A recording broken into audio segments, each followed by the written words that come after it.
far everyone I've ever met, we want to leave something here. And we want someone to know that my life meant something, even if it was hard, even if it was tough. I struggled daily. It had to mean something.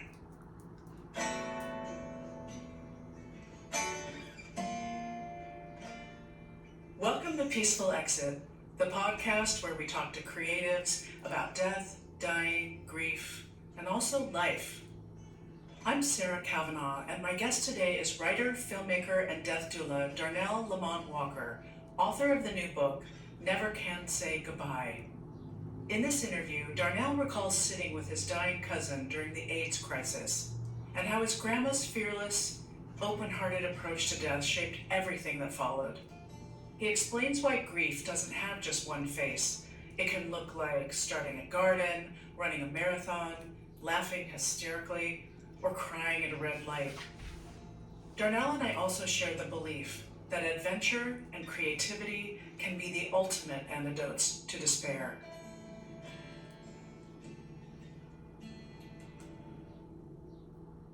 Welcome to Peaceful Exit. Thank you so much for having me.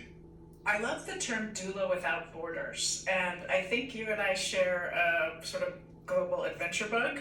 I think you're one of the few people I've met, actually, who's also bungee jumped.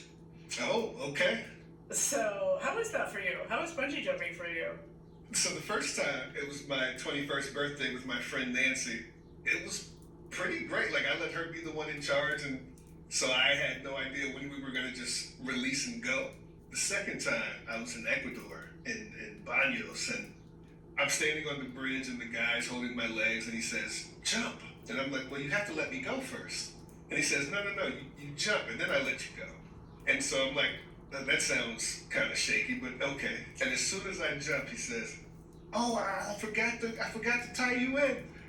And I always say it's wild how fast, for me at least, I accepted death.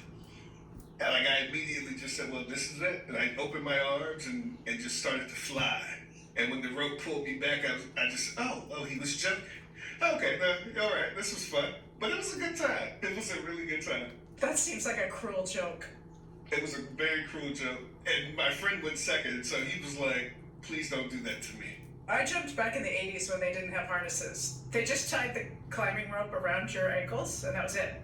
Oh my gosh. Oh, how was that? It's terrifying. Yeah. But actually, so life-giving. It's almost as if it's the antidote for despair, is to do things that make you fully alive. Mm-hmm. Yeah. Do it scared. You know, it's one of those, I was just telling someone yesterday, it's like, the more nervous it makes me, the better I feel. Like it means I'm still here. Nerves mean you're alive. You know, the fear means you're alive. And I love that. Is there anything else you've done that makes you feel that way? Oh gosh, a million things. I've hitchhiked across many countries. I've eaten in some of the strangest places. I ate at a sea restaurant in LA once. But like I think most of my life, people have looked at, like when I was living in South Africa even, I remember I first moved there and I wanted to go to Soweto to see Nelson Mandela's house. It was hard to get an Uber back. So I saw a train down at the bottom of the hill and I hop on this yellow train and I take it back into the town. And I'm talking to a friend that afternoon and he's like, "You got on the yellow train? People get killed on there every day." And then I probably took that train at least 20 more times. And if I go, I go. But this feels like the thing I need to be doing. And by radically accepting your mortality, you're able to step into these situations that you might not otherwise. Absolutely. Let's talk about your book. I see it's all marked up over there. I love to see it. Yeah. I love a good story, and you're a wonderful storyteller. And early in your book, you described the first time you sat with someone at the end of their lives. What specifically do you recall about this experience? It feels like it was just a week ago. It was my cousin, and I was 12. I was young. This was 1994. And I remember vividly, most of the family just avoided him, wouldn't come around, didn't want to be there. But how there was no fear. For me, a lot of that fearlessness around the situation, especially at a time when so many people were ignorant to what was happening with the AIDS virus and just didn't want to look into it. But a lot of that fearlessness came from my grandma who said, listen, you're my nephew, you come home and you can stay here and I'll take care of you. And I remember how we just sit there and watch TV. I had no memory of him, but he knew much about me. And so it was me asking him questions about what was happening when you were in Kentucky. This is what's happening in 7th grade. You know, I have these friends and this is what happened last week. And just sharing these stories. I remember when someone would come from the family, we'd sit there and eat or drink something and then they'd go and like bleach the fork because they were concerned about getting sick too. And it was such a strange time. And I remember thinking, I never want anyone to feel like that. I never want anyone to feel isolated. I don't want anyone to feel alone, no matter what's happening. And so that's where that was born for me. The reason I do this work, or at least one of the reasons I do this work, was born in that moment. You're an empath with a huge heart. Yeah, I'll accept that. I'll accept that. Yeah, and it was just, I had no idea at the time that moment or those moments were shaping my life. For me, it was just, I'm just sitting here talking to my cousin. What do you see as the relationship between facing mortality and creating art? For me, and I say this, it never feels like the right word to say, but I feel like I've been lucky enough. So when I was 22, I was diagnosed with a blood clotting condition that could kill me at any time. Just put that out there. And so I've been lucky enough to have to face my mortality every single day. Every time I take this pill that they say will keep me alive, I face that mortality. And because I do that, I have to end my day thinking like, well, if I die today, did I do all the things I wanted to do? Did I create the things I needed to create? And for me, a big part of my life and a big part of what will one day be my death is I want to die empty. I want all this creativity that I have inside, all these notes that I have on my notes app on my phone. The last time I checked, there were like 4,380 notes. They go back to like 2012. But I want to make sure I get to as many of those as I can, and slowly I'm checking them off. I won't get to all 4,000 of these notes. I won't get to everything that I've wanted to do, but I will get to as much as I possibly can. And that's important for me. Yeah, I believe you will. We talked about adventure and how that's an antidote. Does it feel for you like creating art is also the antidote to despair after you spend that intense time with someone at the end of their lives?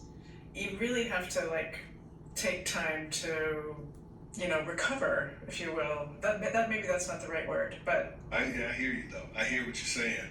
And I think it's a way for all of us. I think we are all creative. Some of us just haven't found that what makes us creative. For me, it's these things they act as fuel, these moments. And even with this book, it was sort of like I had no intentions of writing a book. And when they asked, immediately it became, this is a way for me to creatively honor these lives I was able to witness at the end. your grandmother was a huge influence on you and your decision to become a death doula. Do you think she sensed something in you that she thought made you a good fit for this sort of work? She never looked at it as work. This is just what we do for people we love, and it never looked like something she went out of her way to do. It was always just so effortless. She absolutely knew I was curious. So one of my nicknames as a kid was Curious George. And a lot of the family still calls me George, actually. Because I had so many questions, I wanted to know everything. And because of that, she knew she could talk to me. I think that's what started those conversations. It was when her sister was dying, and we'd sit there, and I come from a family, even still, will not talk about death. So it was just me and her who would talk about it. And she was so happy to have someone, and I would also, if any of my cousins are listening to this, I was also the favorite grandchild. So those two things, as I grew, she'd share these stories with me. She talked to me about her own death, how she wanted to go. And I'm so grateful for that. And I think when we started having those conversations, she realized that I'd be the one in the end to get her as close to that as possible when no one else would listen. She said things like, when I die, I want my body to be in the living room like they used to do. or I don't want to be at the funeral home. Let them do what they need to do, but just bring me right back. I was able to give her the permission to die that I feel she needed in the end. I think one of the reasons you might have been the favorite grandchild is you saw her and you heard her, and that's an enormous gift. You were so young, something that really stuck with me, and I think you were in middle school when you gathered friends, you lost a classmate, and you gathered friends in a grief circle at recess. 8th grade. 8th grade. Absolutely. 8th grade, 95. So this was the first time we lost a friend, but my grandmother had lost many. And so when my friend died, and the school at the time, they don't know what to do. They don't know what to do for 13-year-olds and how to explain death. And so they just say, if you need to talk to a guidance counselor, the door's open. Yeah. Have a good day otherwise. Lunch will be at 12. And we're falling apart. Like, this is someone we see every day, even outside of school. She lived around the corner. And this was my girlfriend a year before, whatever that meant in 7th grade, you know? And so when it happens, we're at recess and everyone's crying. It's like, well, maybe we should talk about Pam. What was your favorite thing about her, and how necessary that was, and how we were able to be there for each other when the school couldn't. The school didn't know how to. And our parents even, I remember going home, and I don't even think I brought it up. I went straight to my grandma's house that afternoon, and I told my grandma, she said, oh, well, maybe you should take a nap. You look tired, and I'll cook some food. I remember her cooking like some of my favorite food. I went upstairs and just cried on the bed while she cooked. And then I came down and she would talk about it. But I know a lot of us went home, and that's where the conversation ended. And so I'm grateful that I learned how to do that, watching my grandma go visit her friends in hospice and in hospitals and assisted living facilities, and being there with her while she did that, and seeing how she talked to them and how she talked about them with the friends at night at her house. Do you talk to your own son? Absolutely. At this point, it's just a bunch of tune-ups. You know, like, he's like, I know. I'm like, okay, yeah. And he's fully planned his entire end of life. And he feels like he has a long way to go, you know, so he's slowly getting to it. But he absolutely knows everything about my plan. He knows exactly what to do. Should I go before him? You know, and he's lost friends. I remember he was in 8th grade as well when he tragically lost a good friend of his, and thankfully we'd been talking about it years before that even. And so when that happened, it was, so how do you feel? And able to talk to him and be there for him through that, and let him know that it's okay to talk about it. Do you and your friends talk about it at school? And he's like, yeah, there's some friends I can call and we've talked about it. And it's like, oh, good. That's so great that people are talking about it. That was not happening when I was growing up. I don't think it happens now, you know, like even now, I think it's still very small portions of this, but I can bring any conversation around to death. And so we're at brunch talking about Prosecco, and I'm like, yeah, you know, would you want this served at your funeral? Or I will bring this conversation around to it, because I think it's so important. I force people to have these conversations. I started this work thinking I would be a buzzkill at parties, and actually everyone wants to share their story of loss. Everyone. And it's amazing. Then suddenly that's the conversation. It shifts so easily to this, and especially now after COVID, it feels like people are itching to talk about grief. You give people this shit like they've been sitting at home, and they don't want to be the weird one who goes to, you know, to the grocery store, goes to the party to talk about death, but you realize you're not the weird one, you're the one that also deals with this thing. And I think we're all just waiting for that one person to say, I'm the weird one, come talk to me. I love being the weird person at the party. You know, it's just like, I want to talk about this. I'm having a brunch with a friend in Atlanta, and we're just going to bring 5 friends each, and we're going to make everyone sit around and talk about death. There are going to be 10 people who haven't had a chance to talk about any of this with anyone else. Yeah, it's fantastic. One of my inspirations, she's actually my writing partner. She's 81 years old. She started the death brunch for herself. She doesn't have immediate family or a spouse, and so she realized that her closest friends would be taking care of her at the end of her life. And so she gathered us all at a brunch, and she handed us a just a file folder full of all of her personal information and all of her plans and all, it's brought her such a sense of peace to have those plans and have them in writing and knowing the people that will take care of her, that's huge. That's such a beautiful, I love that idea. But it also, it gives us that control. Like it gives her this control in a thing that we really have no control over, but even that sense of it, because we don't know how it's going to end. Peace of mind. It's not all on one person too, because there's so much to do. And a peaceful exit, we call it your pod, and basically formally asking people, will you serve in this role? And we met each other for the first time in the pod because we were close to her from different parts of her life. So it was, again, it like brings together kind of a diverse group of people from your life that has also been lovely to have new relationships with people that love her. It's that building of community. Like, even when I'm gone, these people also won't grieve alone. That's right. Which a lot of us do. A lot of us go home and I have no one. So these are people who will call and say, hey, come over. I want to talk about her. And that's love. I say planning is love. What she's doing is that's an enormous amount of love. I love that.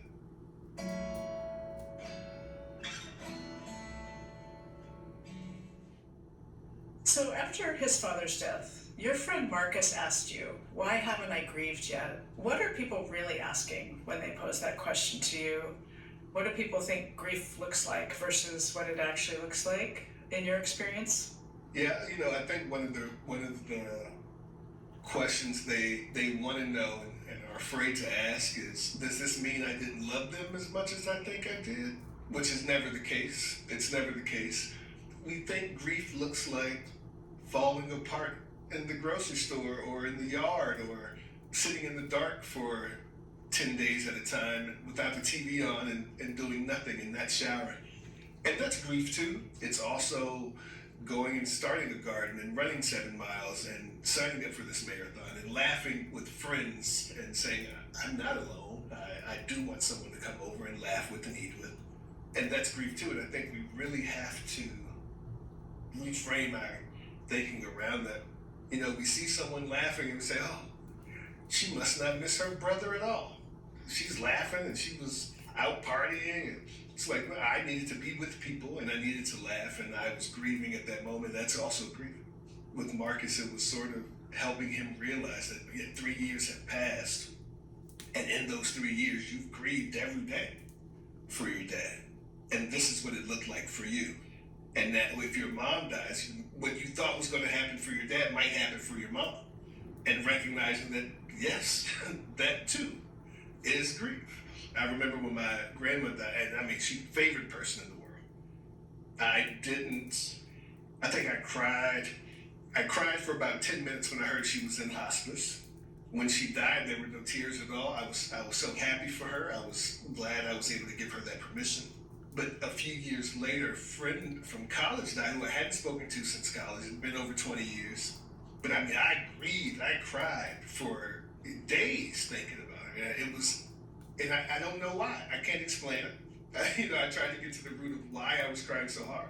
And if anyone looked at it from the outside and they don't understand what grief can look like, it looks like, oh, you must have felt more for the friend than you did for your grandma. I don't have to make sense of this. We don't have to make sense of any of this. This is just what it is. This is grief. And it can look all these different ways. I've laughed, and then years pass, and I'm sitting at a red light, and I fall apart for 20 seconds until the light turns green, and thinking about my grandma, and then light turns green, I wipe my face, and I carry on.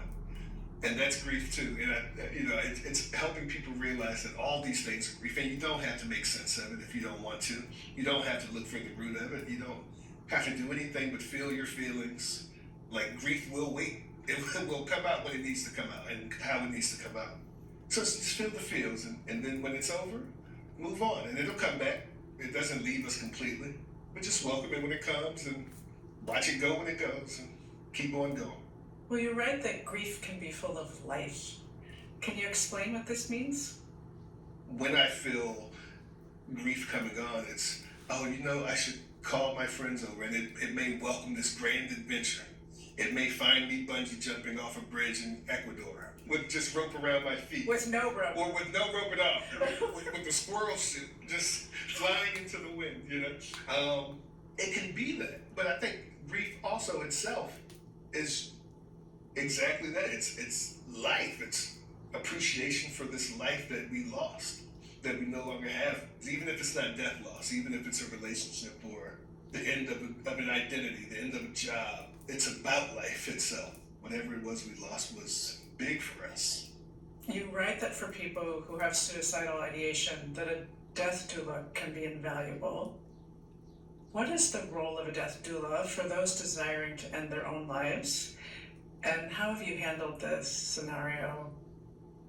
I don't think it's any different for anyone else as far as the role goes. What happens if you do this? What do you want to happen next? What story do you want to leave behind? What's your legacy? Let's talk about the obituary. Let's talk about the life you've lived and how that gets honored. To be there to say, I am here, and I know you want to do this, and I hope you don't. And anything you need to talk about in the meantime, I'm here for that. Anything you need to, if you need a hug, if you need someone to just come over and sit on the other end of the couch and say nothing, I'm here for that. But I'm also here to say, if you do this, I can make sure that the other things you want will happen, will go forth, and as much as I possibly can. It feels like a deep healing that someone is seen when they feel so unseen. Mm-hmm. We all just so deeply just want to be witnessed. All of us, not just the people who think about suicide or death, but we all want someone to know that we were here at some point. I have yet to meet anyone who said, I just want to slip out of here and be unknown. I mean, I'm not saying that doesn't exist. I'm sure there's someone who may say that and may want that.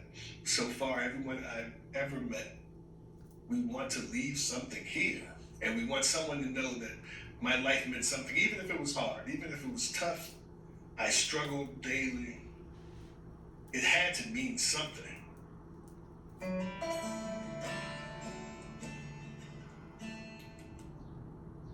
There's a chapter in your book entitled Life Doula. Talk about the job of a doula in helping dying people live in those days they have left. We talked a little bit about creativity and imagination. I remember a story in the book about he always wanted to be an artist. And so, you grab paints at the end of his life and he became the artist he always wanted to be. What often gets in our way of living those last days, and what's your role in that? Those last days, I think we're so caught up with what we think is supposed to happen, what people tell us we're supposed to do. People think there's only one way to die. I have to die in the hospital with all these things coming out of my nose, out of my mouth, alone. I come in and I ask that question, how do you want to die? You see these people light up and say, what do you mean, how do I have a choice? How do you want these last days to go? This is the situation we're in. I can't get you to Rome, but I can get you as close to that as we possibly can given the circumstances. And they light up and they say, oh, well, this is what I want. It gives them this moment where they say, oh, I can decide how to live these last few days. Oh, I want to be in my garden. I want to paint. I want to tell my story. Do we have time to write a memoir? Yes, we do. We can speak it into this thing on your phone and we will transcribe this thing as fast as possible. I love being able to do that. I have a client now who, she's like, this is my year. I want to go see a giraffe. I want to have a backyard concert. I want to learn the hula hoop. Cool. I'm contacting people in Dallas like, oh, this is a hula hoop school. All right, I'm signing you up. Like, yes, we are moving toward death, but aren't we all? And if there's life in us, if there's still breath and it's still possible, why aren't we doing the things that we can still do that we want to do? I asked the group the other day, like, if you knew you had a year left, what suddenly becomes unimportant? And what becomes a priority? I have a book coming out in the fall, and my co-author had this question for you because I told her I was talking to you today. She was really curious about being male in a mostly female, most of the death doulas I meet are female.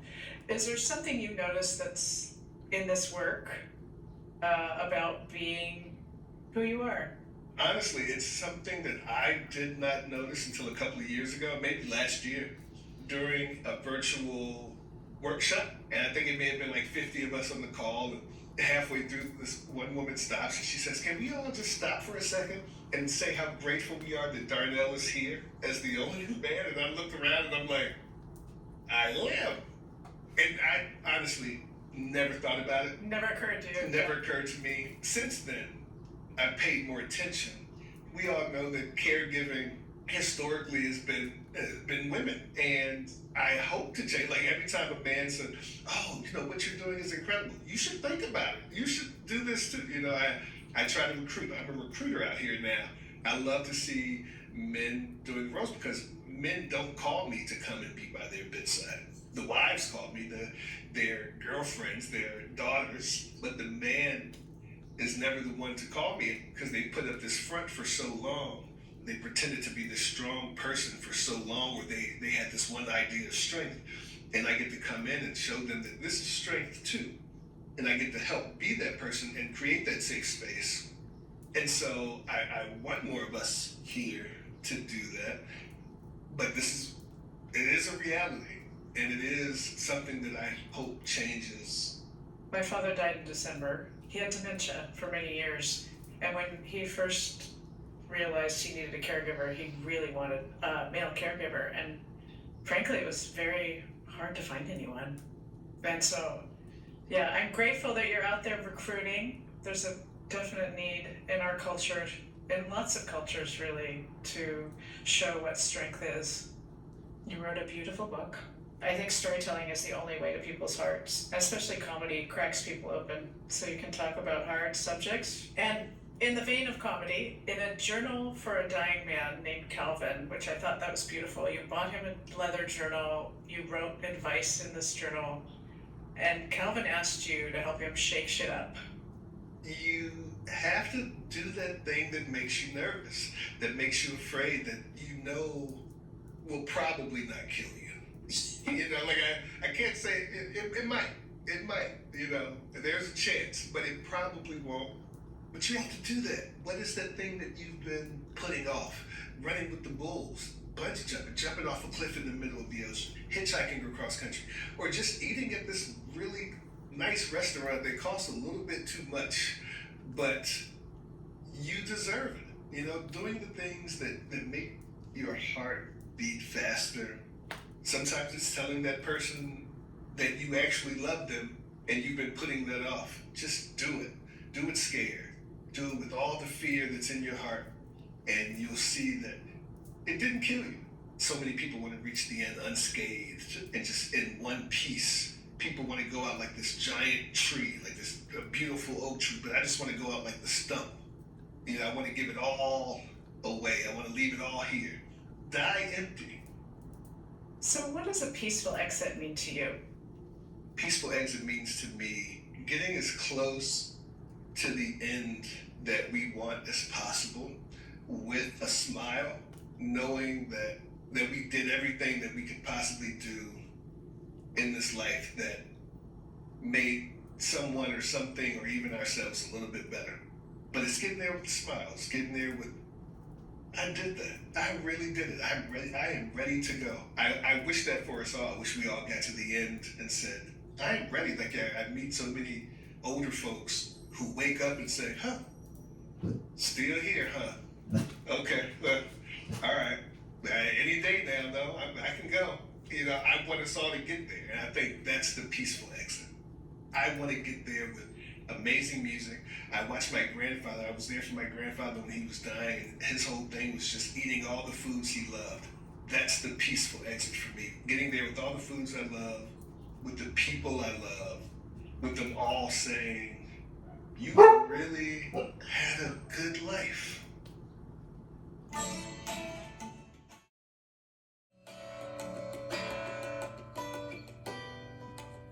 Thank you for listening to Peaceful Exit. I'm your host, Sarah Kavanaugh. You can find us on Instagram at A Peaceful Exit and on YouTube at Peaceful Exit Podcast. To learn more about this podcast and my work, please visit peacefulexit.net.